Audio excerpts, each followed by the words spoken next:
Sa Presinto 5, daan-daang libong pisong halaga ng alahas ang natangay ng isang akyat bahay sa Novaliches sa Quezon City.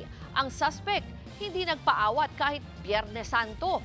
Para sa detalye may Express Balita, si Carol De Asa.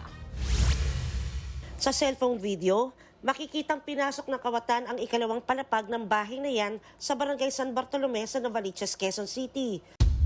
Parasahan niyang binuksan ang sliding door sa balkonahe para makapasok at magnakaw. Ilang sandali pa, bumaba rin siya. At naglakad na para bang walang nangyari. Tinangay ng suspect ang halos 300,000 pesos na halaga ng mga relo at alahas. Agad itinawag ng uploader sa mga otoridad ang insidente noong madaling araw ng Biyernes Santo. Dito na nagkasa ng manhunt operation ang mga pulis. Mga ilang oras lang, hinanap ng mga patrollers natin, may nakita rin nakita nila yung taong nasa video.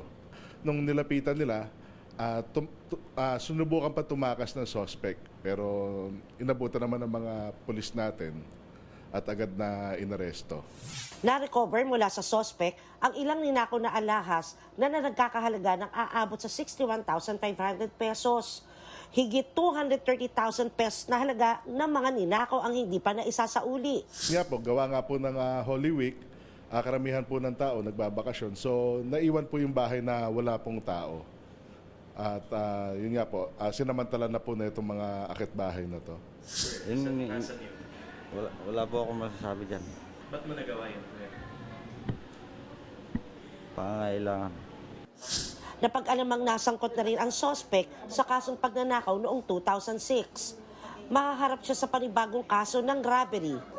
Nagbabalita mula sa Frontline, Carol De Asa, News 5. Mga kapatid, Ruth Cabalco, para sa mabilis na pasada ng mga balitang dapat niyong malaman, mag-follow at mag-subscribe sa social media pages ng News 5.